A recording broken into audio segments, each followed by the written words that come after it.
welcome. Thank you for joining us. My name is Josh Hadro. I'm the Managing Director of the IIIF Consortium. I'm happy to welcome you here. If this is the first part of this conference, thank you for joining us. Happy to have you in this beautiful space. And if you've joined us for previous events this week, thanks for staying with us. You've seen a number of great locations, and we're really excited for the welcome and the hospitality of University of Naples Federico II. So I'm going to do a few logistical elements here, and then we'll do a little bit of introductions to some other opening elements here as well. So we have Wi-Fi in the room. It's the same as it's been all week if you've been with us, but if you haven't, that's it right there. Maybe take a screenshot because I will be moving on in just a moment. And as with all of our IIIF events, we are covered by the IIIF Code of Conduct, which you've seen in the materials we've sent, but just to reiterate that we strive to ensure that all of the IIIF events are free from all forms of harassment and welcoming to all people. All right, got the Wi-Fi. I want to make sure to thank our sponsors. They very much make it possible to put on all these different events and do all the things that we do in terms of receptions and catering and everything. So many thanks to our gold sponsors, Casalini Libri, Science, MLOL, Kakadu Software, and Arcanum, as well as our silver sponsors, the IIIF Cloud Services and CogApp as well. And so many of them have materials out on the tables, so take a look, talk to them, and you know that this is part of what makes the IIIF community so powerful is the institutions and the folks like yourselves, as well as all the offerings from companies and organizations like these. So, logistical elements, lanyards. If you see someone with a red lanyard, that's staff or a local committee member, we can help you with wayfinding or questions. Anything like that, please don't hesitate to come to one of the folks with a red lanyard. We'll help you out.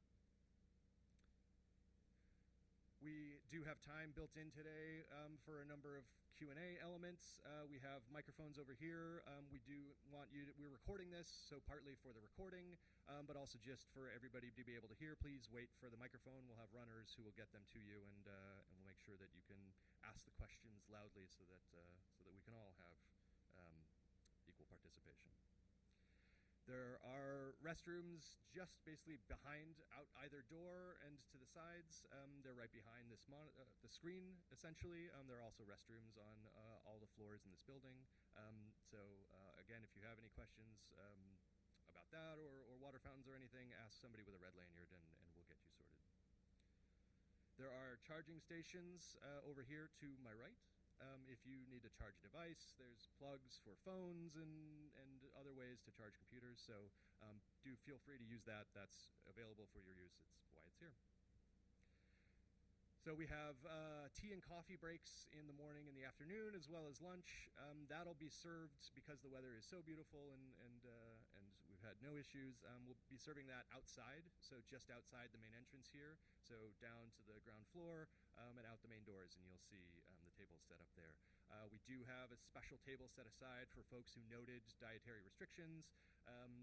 And so if you have any questions, those should be marked, but again, ask the catering staff. And we also ask that if you didn't mark that dietary restriction, that you leave that food for the folks who did specifically request that. And we have what I think will be an amazing reception tonight at Villa Ferretti. So we're very excited that the university was able to help us with a beautiful space for this. It is a little bit a ways from here, so we have buses coming to pick us up. That they'll be leaving from nearby. We'll have student volunteers who will lead folks from here to where the buses will pick us up. There's a short gap after the program to take a little break, but they will leave from here at just 6, right? I think that's right, at 6 p.m. So stick around, and then returning, just to be clear and so that everybody can figure out their way home, the buses will be returning us to the university center, so not to this location, so essentially to very close to the university subway stop, which should be largely closer to where we know the vast majority of folks are staying tonight. So we have some social media elements. Please do tweet if that's your thing. If Mastodon is your thing, we're on both of those. Please do let folks know what you're finding interesting and what's valuable. So IIIF underscore IO on Twitter, glamorous slash at IIIF on Mastodon. Yeah, and join us there. Follow us and do live tweet the conference, or live toot, I guess, for Mastodon. I want to say an extreme thanks to the folks who helped evaluate all the amazing submissions we got. We got more than we've ever had in the past. So thanks to our program committee, Rositza, Ben, Dan, Dawn, Martin, Reno Ferrante, Nuno, Raffaele, Caitlin, Julian, and Glen. A lot of work in the earlier months this year to make this come together. And then on the local side, a lot of logistics went into making this all possible and across these different locations. So again, Reno, Serena, Chiara, Pier Francesco, Filippo, Daphne, and Federica. Really grateful for all the help. Would not be possible without these folks. And I also, many of you have seen us or seen emails from us, but I wanted to take a quick second to introduce the IIIF Consortium staff. So my name is Josh Hadro. I'm the managing director, but we also have Glen Robson, who's here. Maybe he can wave, the technical coordinator. And Caitlin Perry over here, who is the community and communications coordinator. So the three of us are here to support the community and put on events like this. So I'm going to pause now. You'll hear more from me about the IIIF Consortium and community in just a bit. But for now, I'd like to welcome Reno Ferrante to the stage, who's kind of our lead local partner, who's going to provide some remarks and introduce a few other folks with some local remarks. So thank you. Reno?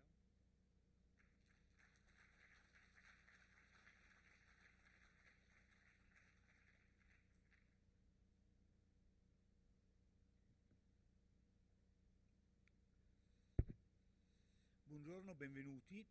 Sono molto contento e molto onorato di poter inaugurare oggi questa prima giornata della conferenza della IIIF qui a Napoli. I giorni scorsi mi pare che siano stati molto fruttuosi e molto operosi, sia con l'introduzione nella showcase della splendida sede della chiesa barocca dei Santi Marcellino e Festo, ieri i laboratori al Dipartimento di Studi Umanistici nel cinquecentesco chiostro di San Pietro Martire, e oggi qui nel nuovo polo tecnologico di San Giovanni a Teduccio. Mi è sembrato molto importante la scelta di queste sedi, che voleva in qualche modo idealmente connettere la grande tradizione del nostro patrimonio umanistico con l'innovazione tecnologica e digitale.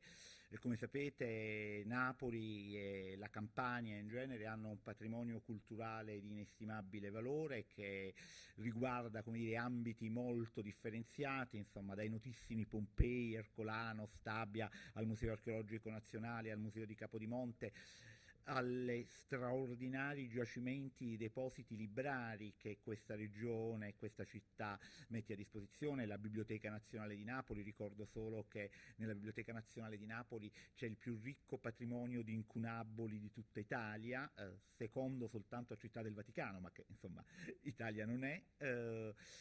Siamo stati con alcuni di voi nella suggestiva sede della Biblioteca Oratoriana dei Girolamini di Napoli, dove appunto c'è un patrimonio librario ricchissimo.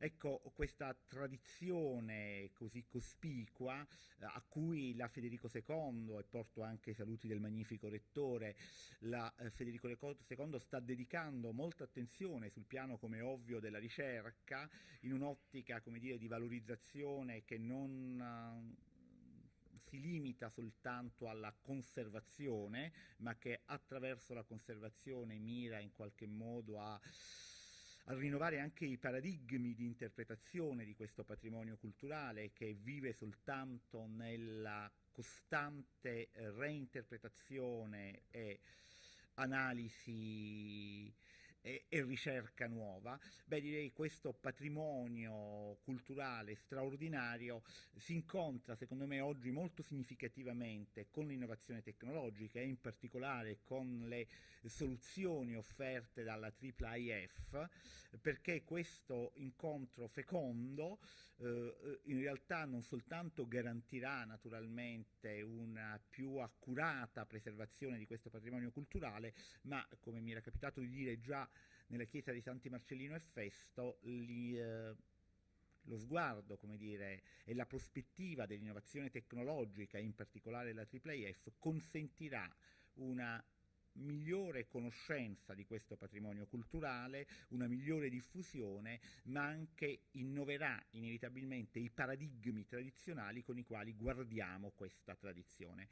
Quindi io ringrazio moltissimo gli organizzatori, prima di dare nuovamente la parola a Hadro, che ringrazio per aver scelto Napoli e il nostro Ateneo come sede della, credo che sia la prima volta in Italia, dopo Città del Vaticano, che la IIIF sia qui, e forse questo non è casuale, si deve anche all'impegno di tanti colleghi anche più giovani che alle Digital Humanities hanno dedicato molta attenzione. Ringrazio in particolare Gennaro Rino Ferrante, che è il responsabile scientifico di un progetto che tra i primi in Italia ha adottato il paradigma della IIIF, IDP, Illuminated Dante Project, e devo dire gli esiti in termini di ricerca che l'adozione di questa prospettiva ha avuto sono francamente molto significativi anche per i più tradizionalisti dei filologi.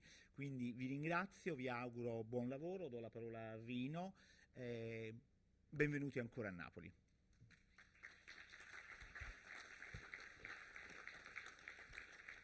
So, good morning everybody. The one who spoke is Andrea Mazzucchi, the director of the Humanities Department, so the one who made also this possible.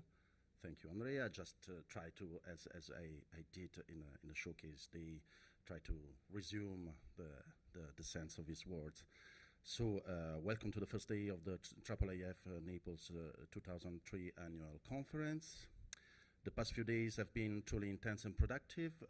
After the showcase in the beautiful setting of San Marcellino and yesterday's workshops at the Department of Humanities, today we have arrived at a more modern venue in the new technological hub of the former industrial area of San Giovanni a Teduccio.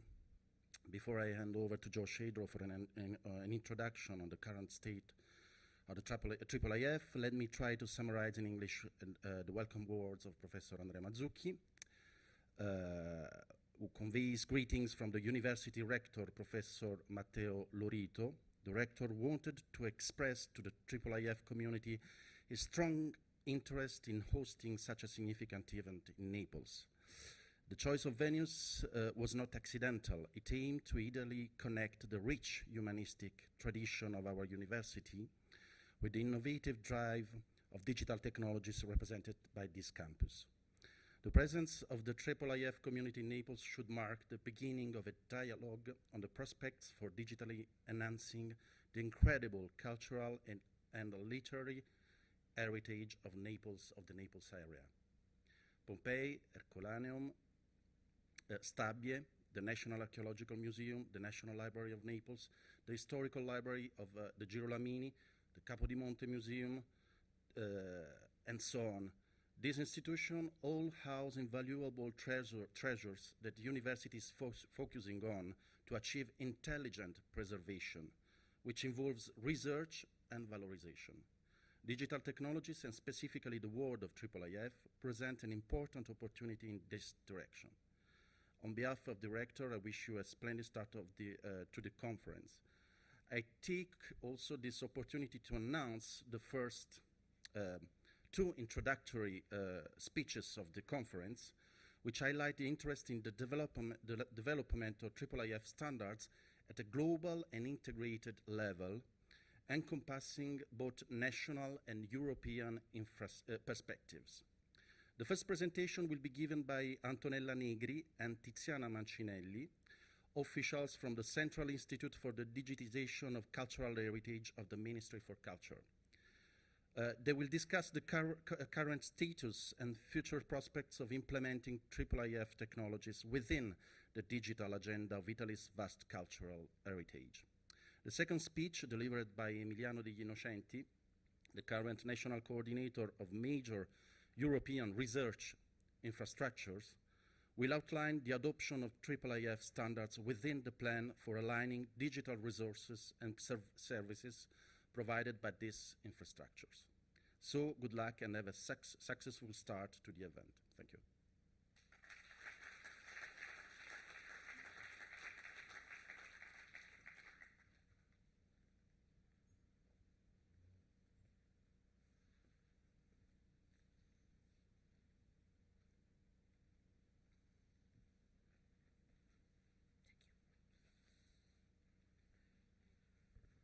Good morning to everyone. I am Antonella Negri, and I am an architect, and I work to the Central Institute for Digitization of Cultural Heritage in Rome, in Ministry of Culture. And today I'm here with Tiziana Mancinelli, that is a digital humanist, and we will try to explain the project that we are involved with our institute, and it regards a big project of in national PNRR, and we will try to give you synthesis. Okay. The Central Institute was funded about 2 years ago, and our work is focused on two main areas: the digital and the cultural heritage, which is the digital cultural heritage. We coordinate and promote the cultural heritage digitization programs, and we give strong recommendations on the digitization initiative.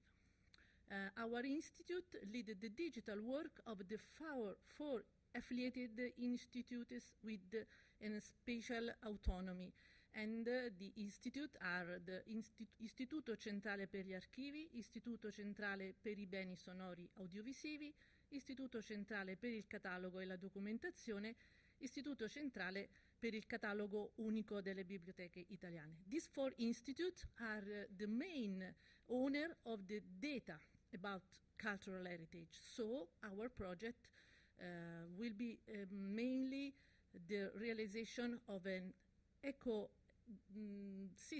of culture. In these years, the COVID-19 pandemic has shown us the need to accelerate digital transformation processes already underway in cultural venues. We think that digitization is an opportunity to create a cultural ecosystem capable of increasing potential demand and broadening accessibility for different audience segments. And so our approach fits into the broader digital transformation project that the country is carrying out with funds within the National Recovery and Resilience Plan. And so we do segmentation and targeting in institutional area, educational area, and business area. So the goal is to digitize the cultural heritage data according to specific standards, technologies, and policies, applying principles and methods to guide the production of digital data and facilitate its use, as well as its reuse by third parties. So the process of change in our aim is to vision, strategic plan, organization and governance, IT structure and system, and operative mechanism. The first thing that we have involved is the National Digitization Plan, and is the first thing that our institute produced. So we'll try to give you just few points about the project that are within the PNRR. We have about 12 projects, and the first of all is the plan, the Digitization Plan, National Digitization Plan. Okay, and here Tiziana will explain you the 12 project, in particular the number 4, that is the infrastructure, so the software infrastructure for cultural heritage, where we applied the IIIF framework. Okay, thank you. So.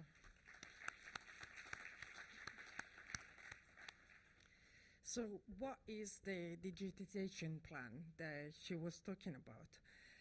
What we wanted to do was combine the data and create not only a strategic plan for the the various domains that we are managing, but also trying to have a common vision from the different domains. For different domains, there are galleries, libraries, archives, and museums. So what are we doing is to have four different points. The enabled services, so to develop an infrastructure and hardware and software for managing digital resources and orchestrating services and procedures. Services of data production, so organizing, integrating, and increasing the digital heritage produced by states, archives, libraries, museums, and cultural institutions, but also document management and preservation services to develop systems for the management and long-term preservation of digital documents and resources. Four, and the last, is services for improving accessibility. Create platforms for broad and integrated access to cultural information assets to facilitate the provision of digital services to citizens, business, and civil society, and ensure its use and reuse by cultural and creative enterprises, as well as startups with innovative and educational purposes. So what is what we call the PNRR is basically the European Horizon project, which was some fundings for projects in the European countries. So there are four different components of these projects.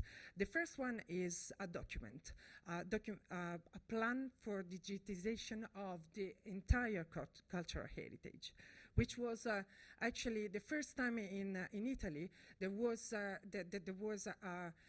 vision, a strategic plan, but also guidelines for the digitization of cultural heritage. The second one is actually something that there's no some kind of similar projects, which is the digital identity certification system, and it's not only the PIDs, the PID.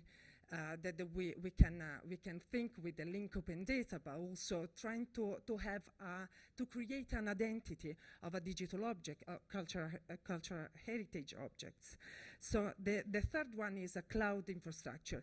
As we said, what we do is creating services for infrastructures and clouds, but also creating platforms for exposing those data. Cultural heritage software infrastructure, and digitization of cultural heritage, which is something that we're going to publish within 5 years, actually within 6 years, 70 million of digital resources, and 65 million within, the deadline is December 2025. This is obviously accompanied by the educational and skills upgrading, operational supports for all institutions of cultural heritage, and also a hub that can have the aim of preservation of all these digital objects. So, there are also some other components, which is the integrated access platform, digital library. So as you might think now, that IIIF is mainly involved in the infrastructure, as obviously managing those digital objects, but also the platform that will expose those data, but also the co-creation and crowdsourcing platform, and lastly, the digital services platform for developers and enterprises. So the main focus are these four components for the use of IIIF. So how did we do it? It was a participatory process. Mainly, especially the plan was made with the help and the support of different cultural institutions, but also the universities, the digital humanities centers, and the association, the domain association. So how did we do it? I mean, what we are doing is technical working groups for creating guidelines were drafted by experts in the field, largely belonging to the central institutes and overseen by the Minister of Culture, who discussed within technical working groups set up ad hoc on specific aspects of digitization digitization practices. So our plan is obviously open. As we said, it's dynamics. It means that we're going to change depending of the technologies, and we share vision and values within those different actors. So the plan is divided, as I said, in vision, strategies, and guidelines. I'm going to go directly to the guidelines, which means guidelines for the digitization practices. What we are going to ask, because what we have seen is waste of the data and over those 20 years. So we have been involved in many projects, digitization projects, but at the same time, what we are doing is actually losing many data. And how do we do it? And what we are going to, what we are asking is to have a strong data management plan. And also, there is obviously, for use and reuse of data, what we need is a guideline for circulation and reuse. There are digital services, which is going to obviously to explain in a while, because what we are actually going to deliver in a few months is the infrastructure of data lake and services and the maturity assessment. So in all of these things, theoretically, methodologically, and practices, the fil rouge is obviously also one of the main technology is the IIIF. So what are we going to do? Is by the 2023, what we have is a theoretical methodological context for orientating cultural institutes and facilitating the creation of cultural, technical, and scientific contexts necessary for the implementation of digital transformation.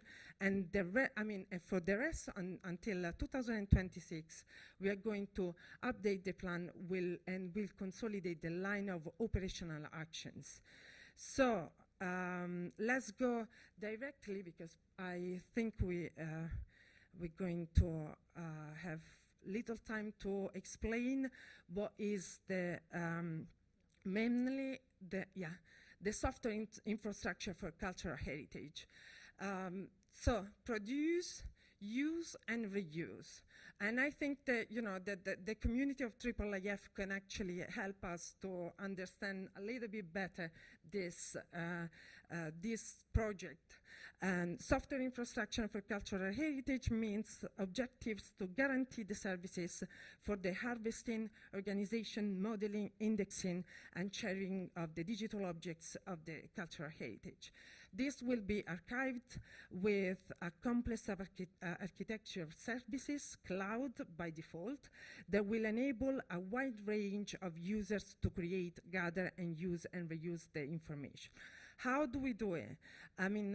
What we have is kind of two different modalities of two different ways of use the infrastructures, which means one should be the host institutions that will transfer their data to the new infrastructure, sharing with all the digital services a full integration, so all the digital objects. And then the federate institution means that what they are going to expose and give to the infrastructure is just the metadata.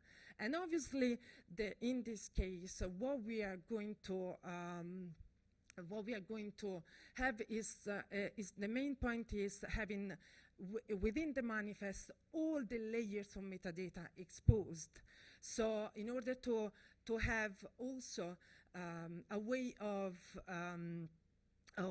creating some key points for the infrastructure. Do you want to talk about it? So how do we do it? So what we are going to do is integrate all these domains. I mean, and think about that. There are 30 years of work of these central institutes that actually they developed their own.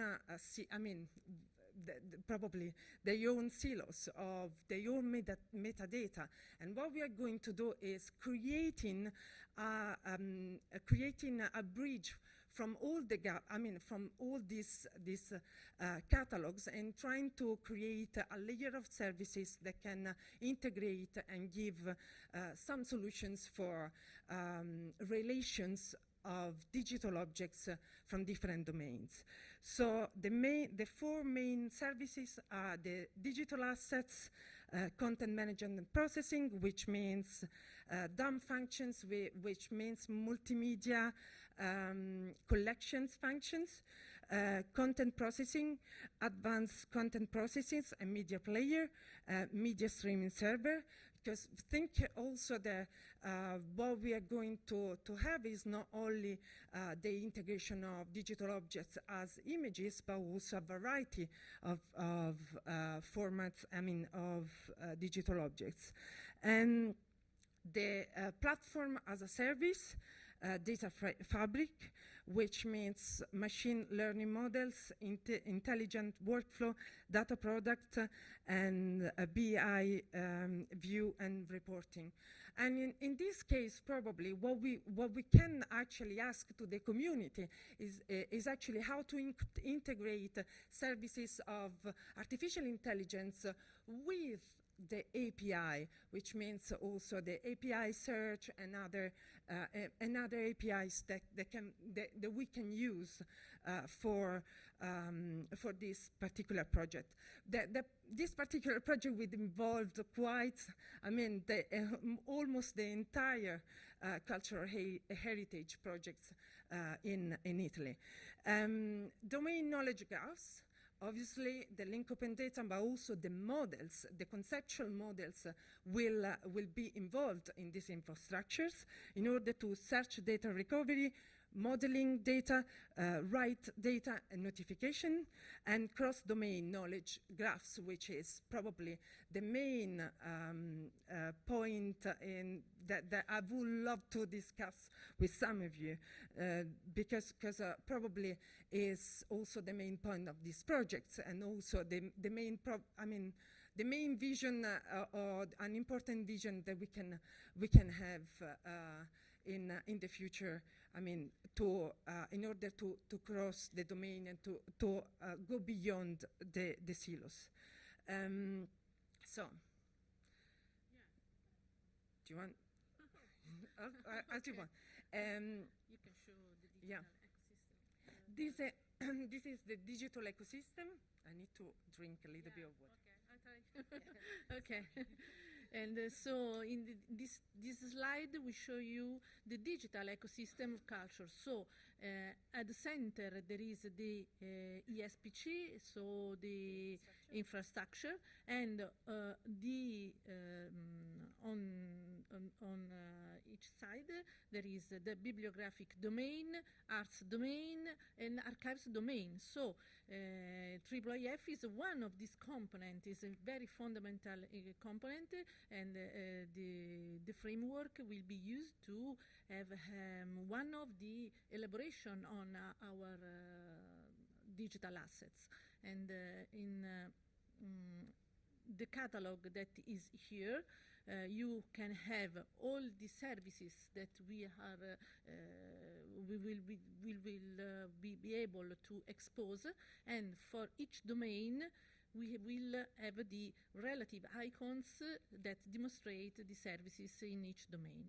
So, so I mean, finally, also another important point of this of the infrastructure will be that we're gonna have a variety of media will be exposed in IIIF, not only images but also 3D. So we're going to join the community and the group. Unfortunately, yesterday we couldn't come here, but the 3D, but also the audio video. There's a big project of oral history. And the digitization of some of the tapes that we have in the archives, but not only that, there's also the digitization of the main TV channels from Italy, which is the RAI, and those were also. This is our main questions. Shall we all expose in IIIF, or shall we use some other viewers for those particular objects? So it's actually some of our questions we were thinking of, not only giving you some solution, but also discussing some solutions with the community. So the other thing is, by exposing layer of metadata, which is obviously the information system that we have for the digital objects that will also characterize the objects, is what we want to do is giving the possibility to expose all this metadata within the manifest, like a container or not, like a model. So that's another thing, because the API presentation, the 3.0, is giving us the opportunity to give some of the, obviously also the 2.0. The BNF has the opportunity to have the metadata, the production metadata within the manifest, but how do we want to do it? So this is another question. How do we want to model the manifest in order to have those layers of metadata, and not to have only the manifest as a container, but as a way to modeling the metadata of a digital objects? That's obviously another question that I would love to discuss with you. The other thing is, through the manifest, we are going to give the opportunity to define and to trace the domain of a particular object, because obviously if we expose all those metadata in this platform, how can we actually understand if a document is belonging to an archive, to a library, to a museum, or to some domains that obviously we cannot trace in a platform that will expose all these objects. So there are obviously some questions that we are in this moment trying to understand the solutions, but that's obviously something that we'll talk also with the community at some point. Yeah, I think that we're going to probably we will not give you some other thing. I just want to only have a little bit, because we are talking about how to managing, and obviously we had some benchmark with the servers that we can also share with you, and understand how are the solutions of managing those data. And we actually choose Cantaloupe, although we have some doubts. And we will discuss it. But the other thing is how to expose it. I mean, we said that we will expose it, but we will also have another component of this project, which is the co-creation and crowdsourcing digital platform. And in this case, obviously, the IIIF could actually be very useful for the annotation, and this is probably something that the community has been discussing, and we've been following quite a lot the new solutions, not only about the annotation servers, but the annotation server, but also some other software. So that's our project. Thank you.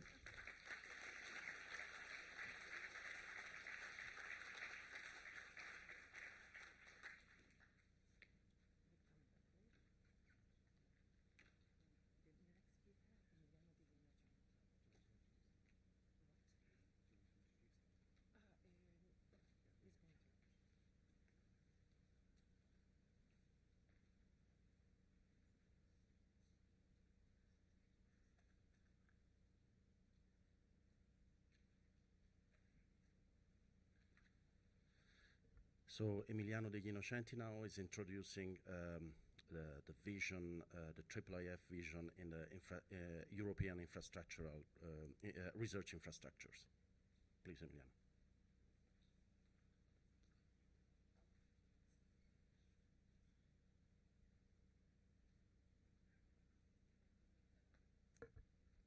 Hi, everybody.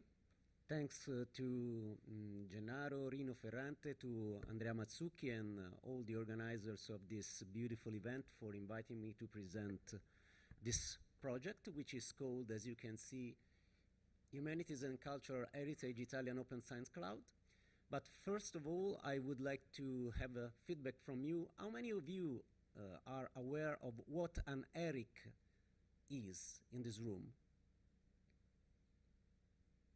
Okay, so first of all, I need to introduce the concept of infrastructure, which is not really similar to what Tiziana and Antonella discussed in their presentation, because when I refer to the word infrastructure, I'm not trying to describe some kind of project, but I am actually referring to the concept of ERIC, which stands for European Research Infrastructure Consortium. So an ERIC is basically an aggregate of ministries coming from member states in the EU, which are, so to say, allowing to create a legal body to manage all the layers of complexity that are required to perform research in a given domain or in a given cluster of domains. So this is a project that is involving 4 different research infrastructures into the so-called social and cultural innovation ESFRI landscape. What is ESFRI? ESFRI stands for European Strategic Forum for Research Infrastructures. So it's a sort of agency that is supposed to shape the agenda and the operational conditions for research infrastructures described as ERICs. So this project is federating the 4 national nodes, so the Italian chapters, of 4 ERICs. This is not totally true, because 2 of them, which is IRIS and Operas, are not yet an ERIC, are so-called projects. So it means that they are into the so-called ESFRI agenda, which is a sort of path from starting to becoming an ERIC in, let's say, something like 10 years at maximum.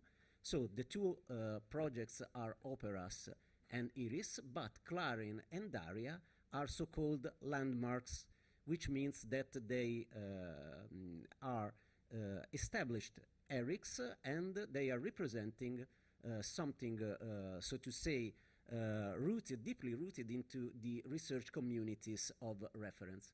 So this H2IOSC is a federation of research infrastructures. So H2IOSC is a project.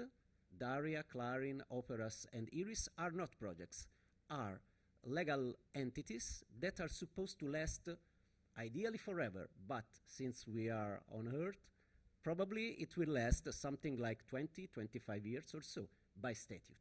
So it's something that is supposed not to only to produce results, but to look at stability, to look at sustainability, and to help managing all the complexities that are involved in this process. So, as you can see, the project is composed by many different work packages. And the partnership that is involving Daria, Clarin, Iris, and Operas, once again, Daria is the research infrastructure that is dealing with digital humanities and traditional humanities. Clarin is the research infrastructure that is dealing with language resources and linguistic studies, while Operas is devoted to open science and open publishing, and Iris, which is the last one, but is something like the most important one because it will have its European hub here in Italy, is studying cultural heritage and heritage science. So, H2IOSC is a federation of research infrastructures, but is also mainly a platform for data and resources verification, data and resources that are coming from the research infrastructures. So who is participating those research infrastructures? Universities. I'm coming from the National Research Center Consortium in Italy, so institution doing research, but also archives and also museums. So everybody interested in producing, managing, and doing research with digital tools and means could participate in a research infrastructure. And in Daria, for example, you have 22 different partners in the Italian National Consortium, while at European level you have something like 21 or 22 countries involved.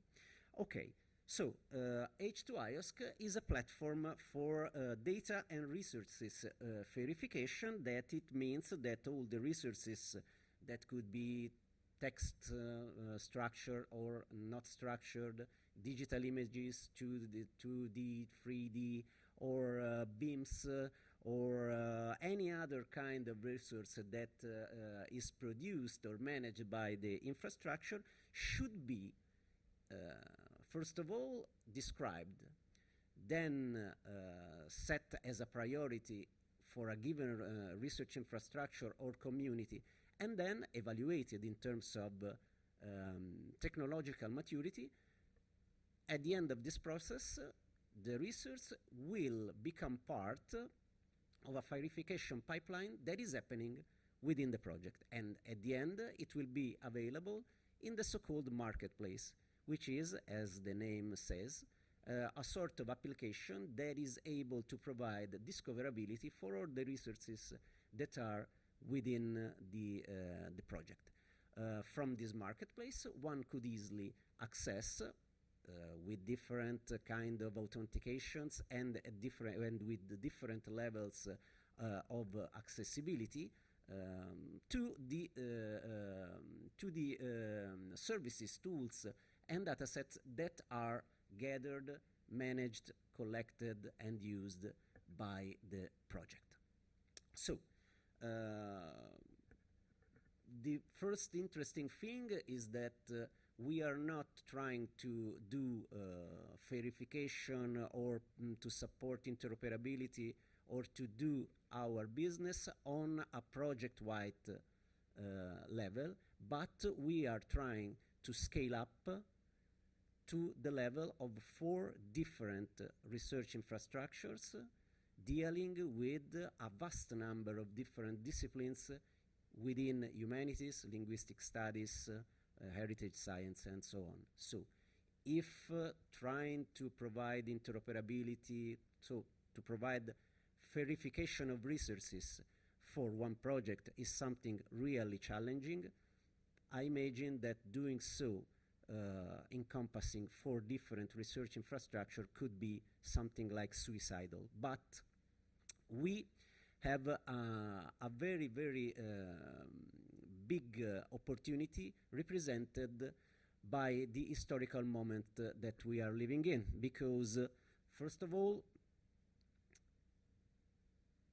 we can rely on the work that we already done as infrastructures. I am speaking here specifically about IRIS and DARIA, because those 2 infrastructure have been granted and been funded starting from 2018 as part of a national infrastructural building plan, which is called in Italian PON, P-O-N, Programma Organizzativo Nazionale or something like that. I'm not really mastering acronyms yet.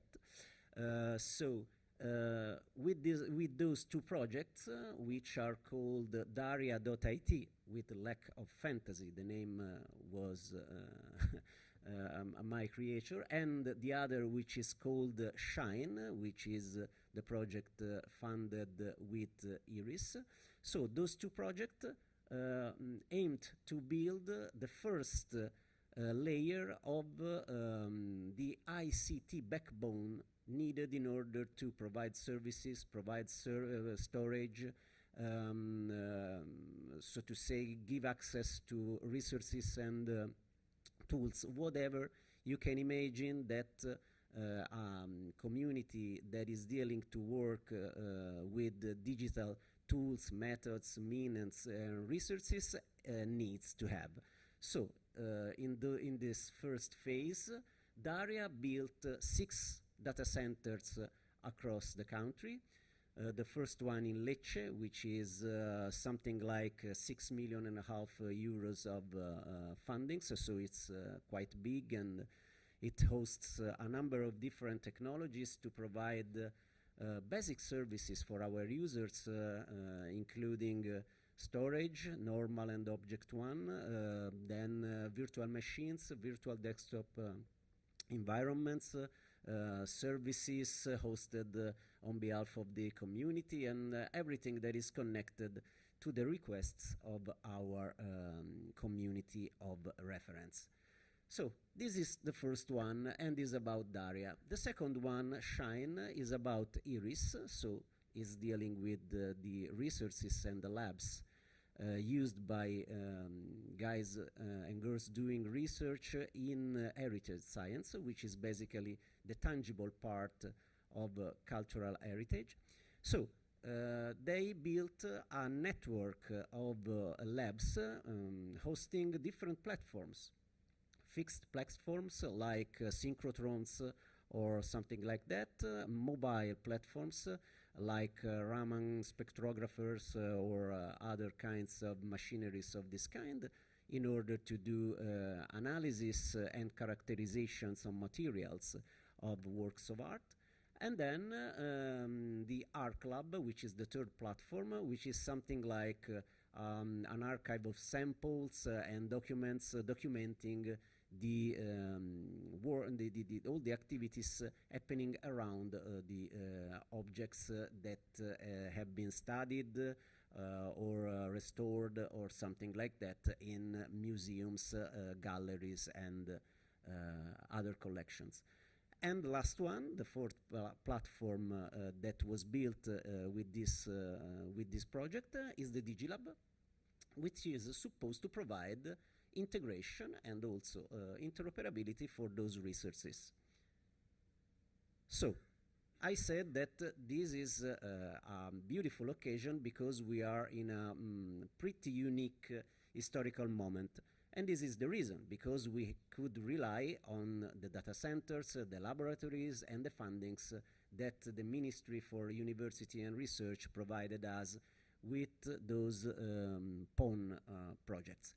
So this is now the second phase, which is about the H2IOSC project, which is part of the National Resiliency Plan. We got awarded with something like 42 million euros and a half, and the object of the project is to build in a time span of 13 months. Probably we will get an extension of 6 months, but you know, if you need the last 6 months, something probably gone in the in the wrong direction in the months before. So the project, which is targeting the infrastructure that I briefly mentioned to you opening this speech, are Clarin, Daria, Iris, and Operas, and the goal of the project is to try to get the most out of 10 plus years of work of the infrastructures, strengthening the research network, building communities, producing data sets and tools and other applications for doing research in our domain with digital means.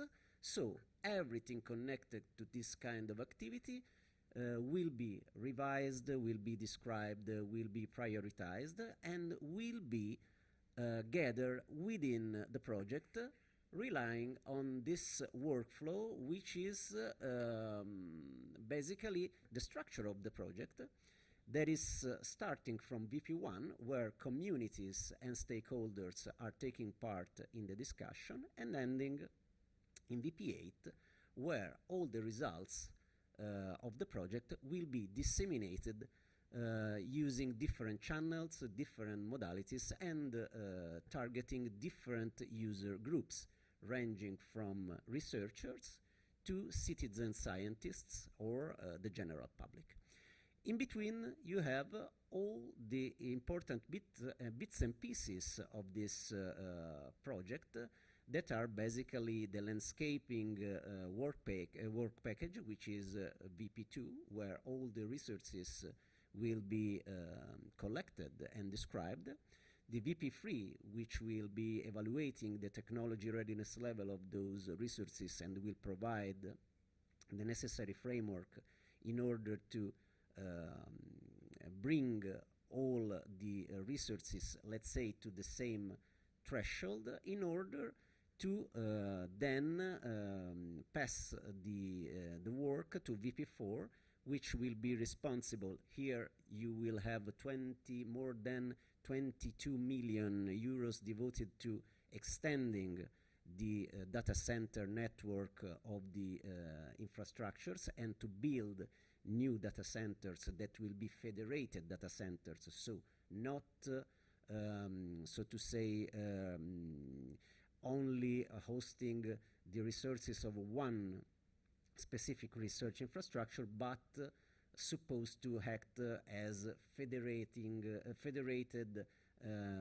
data centers. So in this VP, we will be also delivering the semantic framework, so the semantic glue that is supposed to bring together different resources coming from different contexts, dealing with different objects. Then in VP5 you have the marketplace, where you can go and find what you are interested in, following the models of the Social Sciences and Humanities Open Science Cloud marketplace or the European Open Science Cloud marketplace. Then VP6 is supposed to provide new services or to create services on top of existing application and tools provided by the community, and then we are getting closer to our goal, VP7. In VP7, you will have the development of a number, 12, 13 different data research pilots that are supposed to really show to the community the effectiveness of the solutions to provide interoperability for different kind of resources that the project elaborated in the other work packages. So, in VP7, all the interest that we rely on IIIF as a mean to provide interoperability, at least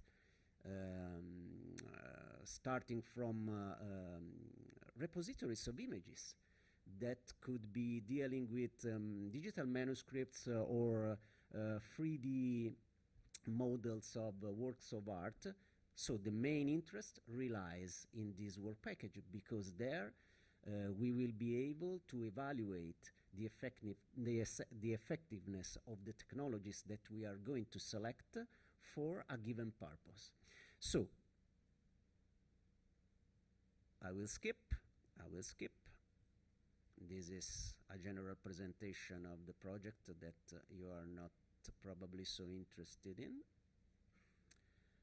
So, in VP7, we will be starting together with the colleagues Andrea Mazzucchi, Rino Ferrante and others to evaluate the possibility to create shared interoperable resources within the field of Italian manuscripts and textual cultures, let's say 14th, 16th centuries, more or less.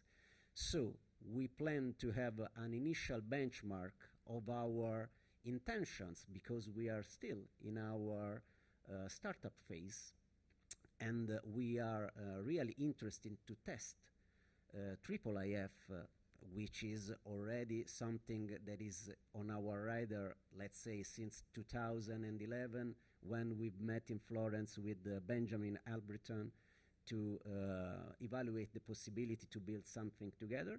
Now, as I said, the opportunity is there, the fundings are there, the technology is there, so basically it's a matter of finding an effective way to dialogue between us, research infrastructures, involving communities and projects, and of course receiving also feedback from you, technology providers, because I intend you as a technology provider.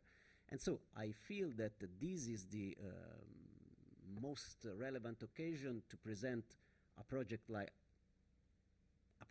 this, in order to start a dialogue that will possibly continue in the years to come, because we should be aware that this will be ending in December 2025, but we are supposed to provide at least 10 years of sustainability for all the resources that we will be bringing with this project. So I really hope that this could be the starting point of a fruitful discussion, and I welcome you very much to get in contact with me in order to receive more detailed information if you are interested in. Thank you so much, and have a nice conference.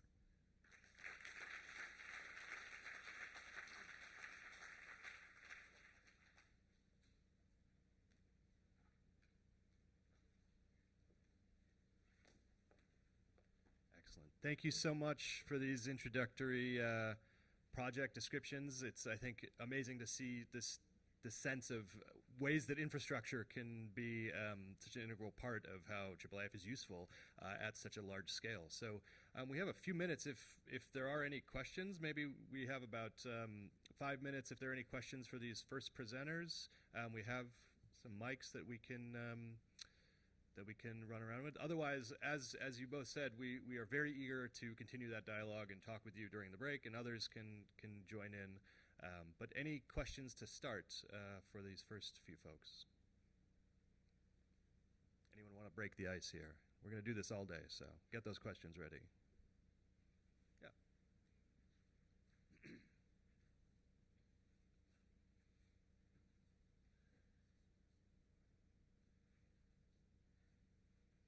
Thank you very much for the presentations. My question would be for the first presenters that have a very ambitious project. And you mentioned that you plan to use AI in combination with IIIF, but I didn't hear so much what goals, what you wanted to achieve with AI. I mean, in the graph I saw that one of the goals could be to link the resources with knowledge graphs and things like that, but would it be an AI process doing that, or can you elaborate a bit on that, please?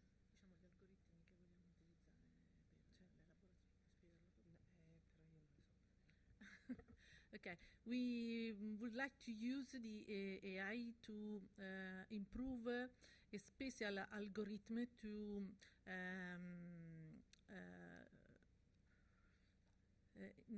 individuare text elaboration, image elaboration, so all the digital assets that we will have inside the ESPG, we will improve artificial intelligence to automatically extrapolate other information from our digital assets, from images and from metadata. Yeah, we are actually at the moment we've been working on image for artificial intelligence for images, and with some other RTI, and the other thing is also to create conceptual models for those digital objects, and then obviously have more information and create also services of knowledge as a service. So that's one of the main points of the project. The vision that we had, it was create relations across domains, and this is the other main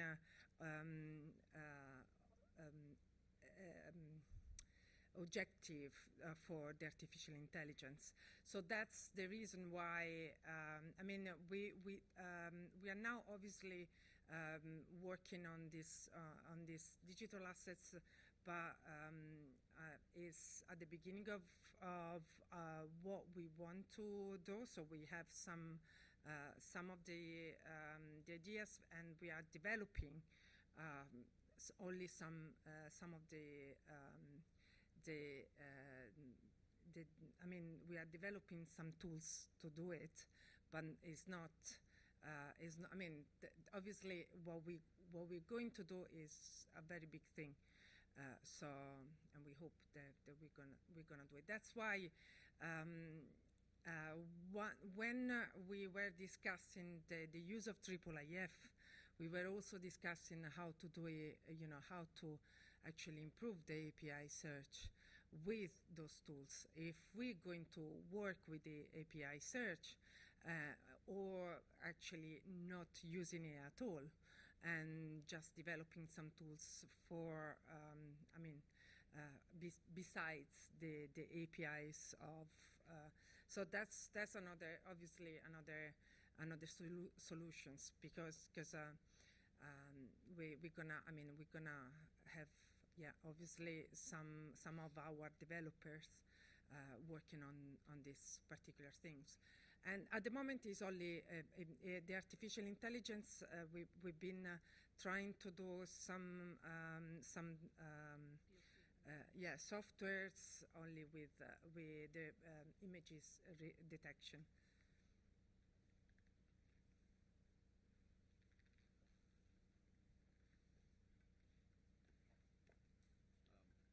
Thank you. We can get we got the mic back.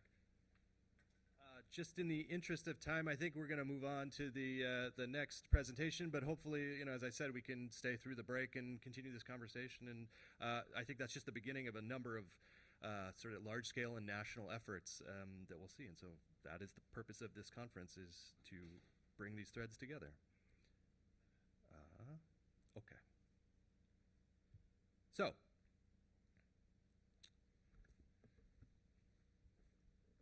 switching gears slightly until our first break at 11. I want to give you just a bit of news. The IIIF conference is consistently our occasion to share updates and exciting announcements that are newly developed and highlight work that is ongoing that we want to make sure we're bringing to your attention. So myself, Glen, and Caitlin will be splitting up the duties here and talking through some of these exciting pieces. So first, just stepping back, I've said this before, but I've really started reflecting on this, the fact that this is such an amazing instance of something that grew out of literally a napkin sketch from a restaurant that's over there on the right. Or you can see here some of the initial seeds of what became IIIF, this idea of shared canvas on a very 2011 website that describes a core idea that has blossomed into something that is implemented at the national level, that is internationally serving these institutions and aggregating cultural heritage across the world. So this is how it started, and this is where we are now, right? This is the last time we were able to get together in Europe. It was in Göttingen, Germany in 2019.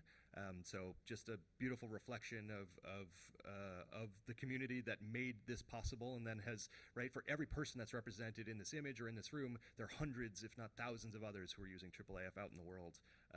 And that's just a beautiful evolution of something that's only a little bit more than 10 years old. So this is a real success story, I think, in open technology and open communities. This is another view. I show this map every time I present, and every time there's more dots, right? So we know this is incomplete. There are definitely places that are not represented here, but I love looking at this, right? We definitely have roots in North America and Europe, but we're seeing increasing numbers of implementations around the world. So those red dots are just places that we know about, have heard about, seen tweets or references in newsletters to implementations that are out there and operating. The dots in blue are formal consortium members who believe in this open technology, believe in this community enough to financially support it and continue to spread the word about what we can do. And so just reflecting again on what we are, we're sort of building back from a little COVID pause. We are now at the number of people that we had in Göttingen. So we have, across the 4 days of this week, we have 255 different folks registered, 21 different countries represented across these events. We're really grateful that we're able to bring some folks to the conference to increase the sort of diversity that represents the broader community. So we have 2 travel scholarship recipients joining us here today. And that's made possible by the consortium membership that I mentioned earlier. We have new consortium members who've joined just in recent months, so I'm really happy to welcome here. We have representatives from nearly all of these. The New York Public Library recently joined as a full member, so just an amazing set of collections, really amazing public research institution in the US, and a number of associate members that have joined. So the National Library of Estonia has just come on recently, Vanderbilt University Libraries, and then 2 that have not been announced before that have just joined and have just gotten in touch with us in recent weeks. So the Norman B. Leventhal Map and Education Center, which is rooted in the Boston Public Library, has just joined, and largely because of some of the mapping work that you'll hear about in just a few minutes, a little bit later today. And For Science, which put on an amazing workshop yesterday, has been a sponsor, and we're really excited to announce that they have formally joined the consortium as well. So we're really grateful for the support of these folks and all the consortium members who make this event possible and all the other things that we do. So a quick round of applause for these new consortium members and the folks here.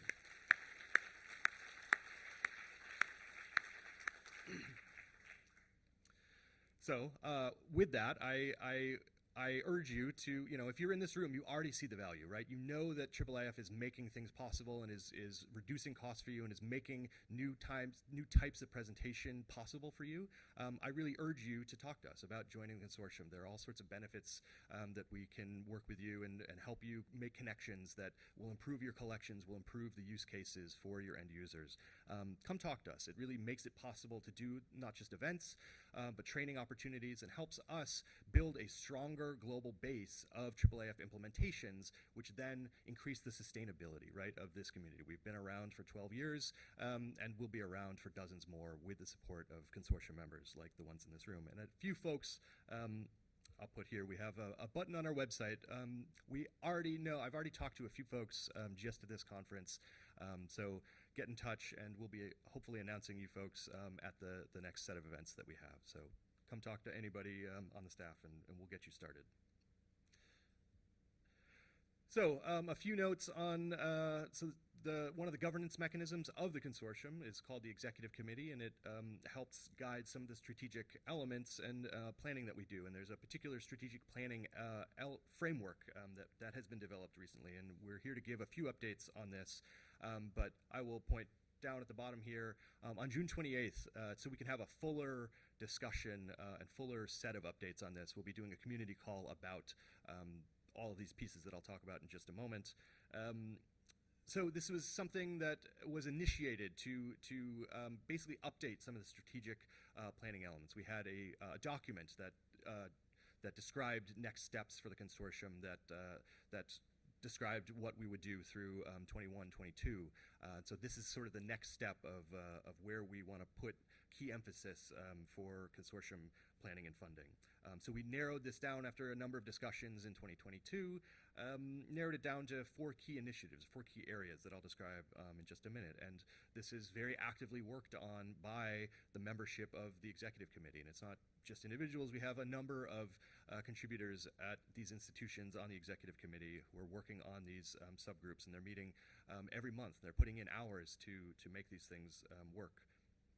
So these areas of strategic focus, this obviously does not represent all of the work of the community, but this is where we think some of this targeted work can activate some other opportunities and initiatives. So one of these pillars is around advocacy and leadership. And here, this is a little bit related to some of the things we just heard about. Really trying to corral, say, national efforts. So we know about national scale efforts to adopt IIIF standards or recommendations. In Italy, obviously, is one of the leaders in this domain, but as well in the UK and in France. And so if there are others, if you know of national efforts to adopt IIIF, please get in touch with us, because this is a core piece of this advocacy element, as well as developing some white papers and key topic areas where IIIF can kind of be more of a presence in digitized cultural heritage. Along with that, maintaining a close focus on technical connection, right? So IIIF is very much rooted in APIs and software development, so figuring out ways to keep that connection positive. And so some of this involves working on, workshops and days connected to the Europeana Tech Conference coming up, as well as other events and support that we can provide. And things like the IIIF Commons, providing support to some of these software efforts that you'll hear more about later today. Some work around scholarly community and community efforts, and in particular this is taking the form of trying to help move IIIF beyond just deep zoom. So it's always been possible to do a lot of amazing things with annotations, but it's not always easy or apparent how to get started with those things. And a lot of these efforts are around how to lower the barriers for working with annotations and other more advanced IIIF topics. And the last one is really around the membership that makes the IIIF consortium. So this is really in part reevaluating the membership model that has been in place almost 10 years at this point. And one of the big things is looking at how to make the payment structure more equitable so that we can have a broader global support base of IIIF consortium members, and tying that to things like the World Bank economic indicators for different countries. And some of that work we'll talk more about on June 28th. I'm also really excited to say that we've, so 3D work, you've heard it mentioned already. It is one of the current development focuses for the technical specification groups and for the editorial group. We've secured a grant from the Crest Foundation. So this is very recent news. We've got $17,000. They believe in this, and they are eager to help us bring together folks for a meeting in January of 2024 in Washington, D.C. that'll be co-hosted by IIIF Consortium, as well as the National Gallery of Art and the Smithsonian. We're seeking additional funding, basically to see how many of the critical people that we can get in the room to make that concerted progress toward integrating 3D into the IIIF specs. So that's some of the consortium news. Now turning to some community efforts. Again, part of what makes this community really special is all the different work that we do across specs and connections. So you'll hear more about this. This is not the end-all be-all of these announcements, but just on Friday, so on June 2nd, the editorial group of IIIF formally published the update to the authorization flow specification. So it actually renamed it. It used to be called authentication, is now called authorization flow. There's a presentation tomorrow that will go into much more depth about what this means and how you can make use of this. But it's really exciting. This is just, we're seeing a lot of publication and a lot of concerted effort to bring all these other APIs in line with the 3.0 version of the presentation API.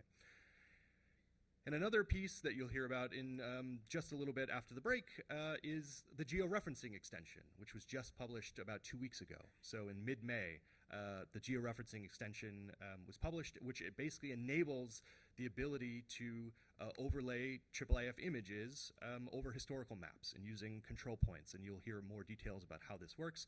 But it is for map holding institutions or anyone who's interested in working with maps or connecting materials to map-based content. It changes how you do those things. It doesn't require geo-servers or large geo-TIFFs anymore. You can do this basically in a browser with annotations, which changes a lot of the requirements for that work. This is another piece. It's been sort of an open secret for a little while, but we have been working with the Internet Archive. So it hasn't been well advertised, but the Internet Archive had a kind of a labs version of IIIF support, but it was a little bit hard to work with, and it didn't work with a lot of the elements in Internet Archive. We reached out to them in the past year, and we were very grateful for how interested they were. They've seen how much IIIF makes a difference and how closely connected IIIF is to their end goals of, serving as a repository for open materials on the web. So we're working with Internet Archive staff, and every week we've been meeting. There are a couple folks here who are key contributors. Mike Bennett is here, as well as Sarah Brumfield and Ben Brumfield, who've been really core contributors. We are basically, and working with Glen, I should say, Glen is organizing this community effort. We are updating their infrastructure to make manifests for all the items in the Internet Archive, and that includes all the AV materials. So you can see here, this is millions and millions of digital objects. So there's testing going on, but there are proofs of concept. This is not theoretical. This is something that we hope to release in quite the near future, and it will be iterative. We'll be releasing kind of basic manifests for items and collections, and then building from there, integrating all the different data elements and OCR and annotations and all the things that are connected to Internet Archive items. So you can see there, right? Part of what's exciting about this is not just the images and book materials they have, but the huge troves of audio and moving image materials. So I think this will instantly vault the amount of IIIF AV material that is available in the world. So really exciting work. And if you're interested in testing or just staying apprised of this, get in touch with us. We'd love your connection. Okay, you've heard a lot from me. Let me pause there, bring Caitlin Perry up to talk a little bit about outreach.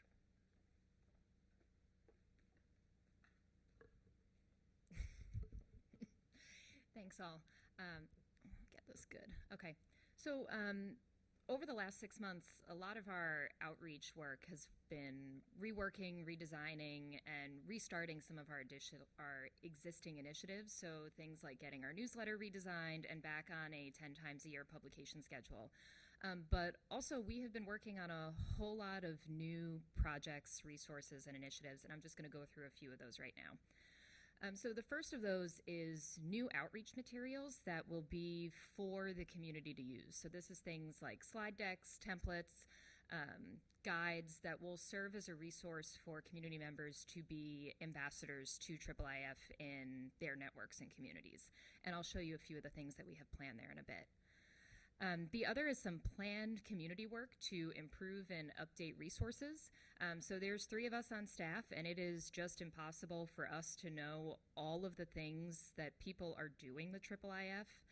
So we're going to call on the community to put our heads together and pool resources and figure out what are the new and exciting things happening in the IIIF ecosystem.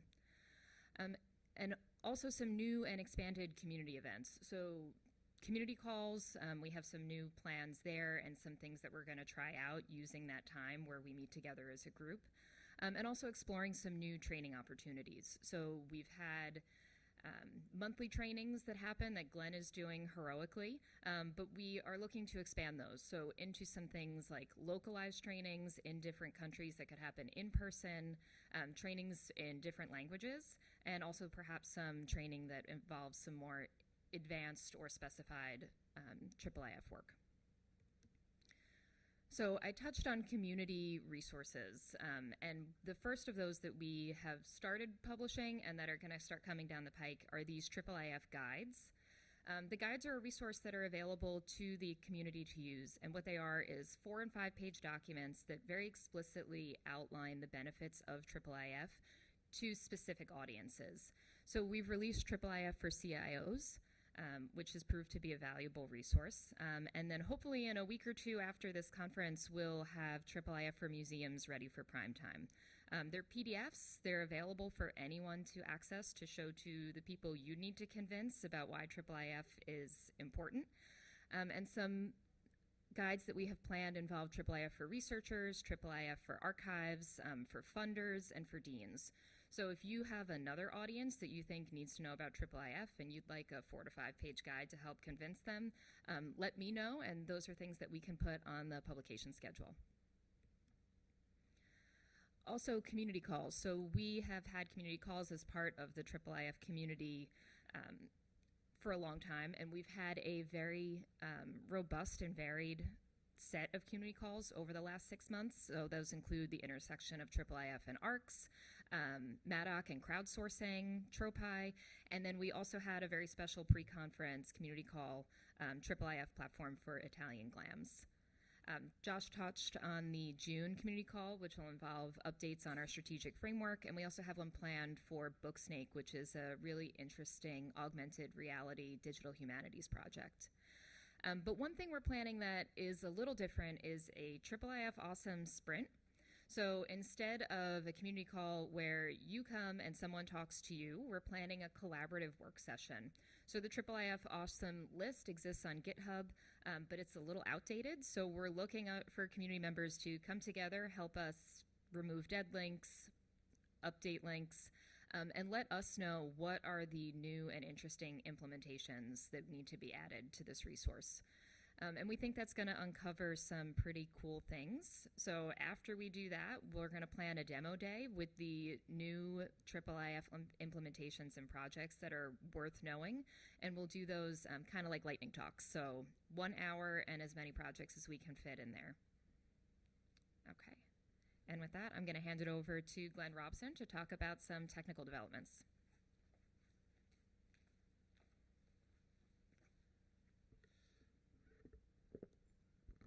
Thank you. So I'm going to talk about the kind of developments in the community, the kind of technical ones. So the first one I want to talk about is IIIF Commons, and there was a workshop held yesterday on this. And this has come down from one of the kind of the pillars in the strategic plan about the technical development. And the challenge they've given us is to ramp up the number of interoperable systems that can use and can work with IIIF. And so one of the ways that we're hoping to achieve this is by being able to share code and being able to share libraries. So if you're creating a new viewer, creating a new system, there's a toolbox of different libraries which you can download and configure. And so it makes it much quicker to develop new tools. So hopefully answer the question of how do we lower the cost of development, also share best practice between different ways of implementing IIIF, and do the complicated things once. So there are areas of IIIF which are very flexible, and so handling all those different possibilities is complicated, and you really don't want people to do it 10 different times in 10 different viewers. If there's one library that people can reuse, and if there's a bug, it can be fixed in that one library, and then everybody will get that update and we'll get that working. So we had this workshop yesterday, and Ed had a good analogy for IIIF Commons of a garden where we might have lots of different garden patches of lots of different projects. And at the moment we've got one small garden which is looking at creating a IIIF thumbnail panel.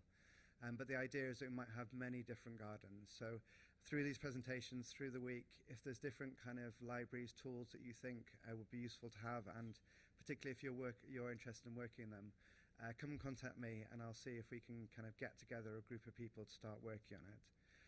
With the IIIF thumbnail panel, we've been meeting weekly, so there's been 5 of us involved, and we've been kind of developing it, and then we had a hackathon where we had a kind of a high focus on the thumbnail panel, and due to work of all the developers involved, they're able to release it last week.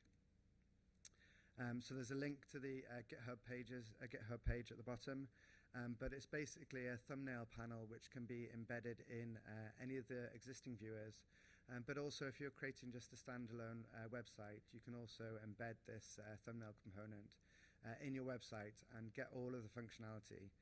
So it works with version 2 and version 3, so you can drop in a version 2 or version 3 manifest and it will work the same with both. It'll also handle the behaviors. So in this example, this is a paged example, and so all of the thumbnails are aligned correctly depending on what the paged attribute is. It also works with level 0 images, so that's a special type of IIIF image server which we use a lot in the training, and up until now has not been fully supported, but this will be fully supported in this thumbnail panel. And it's also embeddable in existing viewers. So you can see this example which Ed gave yesterday in the IIIF workshop, and it can be kind of a direct drag-in replacement for the thumbnail component in the universal viewer. And we also saw the same example in Clover from Matt from Northwestern. And so the idea is that you can kind of put these components together to build up a new viewer. So the IIIF Commons thumbnail component is the first one we've developed, but we're really looking at where do we go next. Are there different components that would be helpful? Are there components that you've already worked on that you'd like to share with others? And trying to get a community of support behind it. So if you do have ideas, please do get in contact. It's a really kind of growing community, and we'd like to see it grow as much as possible to reach that idea of increasing the number of interoperable systems available.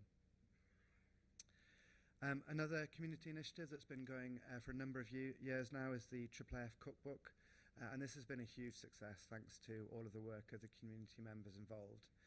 So these are all volunteers who write recipes, kind of giving you examples of different ways to implement IIIF, and with every new recipe, the kind of collections of recipes are just getting more and more useful. And so now I use it in the training every single time. If somebody's got a question about how do I do such and such, it's really helpful to be able to say, look, there's a recipe available, which gives you full kind of instructions, an example manifest, and then links to the viewers that it works in. So it's turning out to be a really amazingly useful resource. So we're up to 57 recipes, which is really incredible. The more recent recipes, so we've had 4 recipes. We've got a basic newspaper rewrite. So the first recipe we ever did was I wrote it about newspapers, and thankfully now we've completely rewritten it. So Trip's done that. And what has been great is that it used to be a kind of a very long recipe, and now it's a very short recipe linking to the other recipes that makes up a newspaper. So it's much more coherent. We've got a great one from Giacomo for linking annotations to manifests. So if you're annotating something, how do you link that annotation to the manifest? Which is something which has been kind of known about in the IIIF community but never documented, so it's great to be able to have a recipe there which you can point to and you can see how it works. Then Mike Appleby has done one on locating an item in place and time, so looking at the combination of nav date and nav place and how that might look in a different viewer. And then Luis has done one on image and annotations. So if you've got an annotation, you want to annotate an image onto another image, how would you do that? And so there's an example now there with, I think that one works in Mirador as well. In the last, I think, working meeting, it was raised that it would be great to be able to see kind of what viewers support different recipes. And so in the last meeting, we were able to create this matrix with all of the different recipes and all of the viewers that support it. So if you're choosing a viewer, you can now see kind of the strengths and weaknesses of each of the different viewers, and you can compare it with the content you have to see if the viewer that you want to use supports the recipes that you're looking at. And over the last year, we've added lots of different viewers. So we started off with the Universal Viewer in Mirador, but since then we've added Anona, Clover, a dedicated nav place viewer specifically for the geographical ones, and also Ramp, which is an AV-focused player from Indiana University. And then just very recently, we've added code samples. So another community development, which is a bit like IIIF Commons, has been undertaken on a library called IIIF Prezi, which is a Python library to work with IIIF assets. So version 1 was released in time for the last conference. But now we've integrated it into the cookbook. So whenever you go to a recipe, you can also follow that link to the IIIF Prezi pages, and you can actually see Python code for creating that recipe programmatically. And we'd like to increase this again. So if there are other code libraries which we can link to, we'd really like to make the cookbook as useful as possible by linking to different examples of how to implement these recipes. And you've seen kind of the two specifications that were released earlier, but it's constantly going with IIIF. There are constantly new kind of discussions on how we can expand the framework, how we can develop, how we can support new things. The main thrust is really the addition of 3D. So there was another workshop yesterday, and there'll be a presentation later about adding 3D to IIIF, but there's been some fantastic progress made, particularly yesterday in that workshop. There's discussions going on about Content Search 3.0, so Content Search 2.0 was released in the last conference, and the addition of 3 is to support searching audio-visual resources for subtitles and captioning.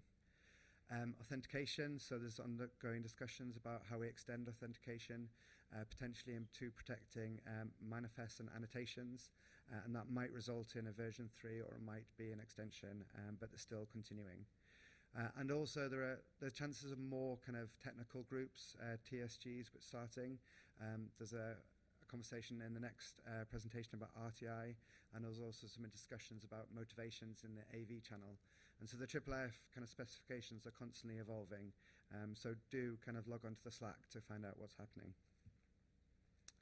And then finally, a big thank you to the Discovery TSG, which has completed its work and released 4 different kind of deliverables. The first one is the Change Discovery API. So this is all about sharing your content with aggregators like Europeana or DPLA, kind of notifying that your content has changed and giving them kind of programmatic access to your collections. Content State API, which is all about taking what you're viewing at from in one viewer to another viewer in a standard way. And then we've also added the registry of profiles. So if you want to say that your metadata is mods version 3, there's now kind of an identifier to be able to kind of make that assertion. And then finally, we've got some SEO guidance. So if you're using your IIIF resources, which are generally JavaScript heavy, there's kind of guidance about how to make that accessible to Google so it can index your content. So that's all of the work that the Discovery TSG has done, and so they've completed now, and the work will just continue. If there are problems with any of these specifications, you can just report them in the technical channel or the IIIF API, and we'll just kind of keep them going. But the formal group has kind of completed its work, which is fantastic news. Pass it back on to Josh. Okay, And this is really just to pique your interest. We'll be publishing this in a more formal blog post in the coming weeks. But we did a recent implementation survey to get a sense of, of where the community has moved and new tools or old tools that they're making use of. So it's not a completely scientific survey, but it is directionally of use to us in terms of where we put community efforts, staff efforts, training, elements like that. So I also want to thank Kiyonori Nagasaki in particular for providing a Japanese translation of the survey and collecting results that way. So I'm just going to touch on a few of these, but as I said, we'll publish this more formally and through the newsletter and other means, and we'll get you to the break quite soon.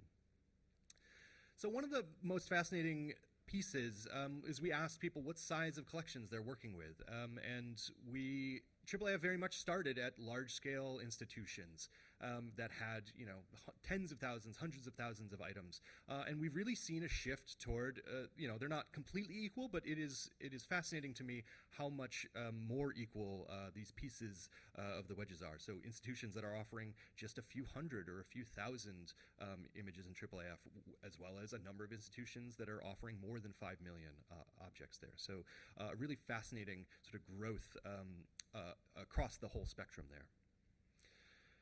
And the IIIF viewers, this is a sort of a consistent point of update. So we've always had some heavy hitters like Mirador and Universal Viewer widely implemented across institutions, but we also see a long tail of smaller viewers, custom viewers, and so you see here, and some of them that Glen mentioned, we're trying to integrate them into the matrix of a cookbook support, so you can see the relative benefits of these different pieces. And also image servers, so how these images are delivered. So Cantaloupe and IIP Image have long been the largest tools in the toolkit. And Cantaloupe, we've talked about sort of some of the sustainability issues. I'm happy to say that we're in touch with the developers and we're talking with them about doing some security updates and other things that we can help to keep that project viable for the long term, but also a long tail of custom implementations and the rise of serverless IIIF implementations. Some really interesting work there. And the last piece maybe is a hint towards some of the HTJ2K conversations later in this conversation, but just what image formats people are using. So JPEG 2000 is the dominant one there, and there will be presentations later today. I think it's today or tomorrow is the... So tomorrow there's a lightning talk about essentially a drop-in replacement for some high-throughput JPEG 2000 options, and I think that'll be of interest to folks making use of the JP2 image format. Okay, the last piece is here, and then we will get you to the break. Caitlin is going to give us some save the date elements.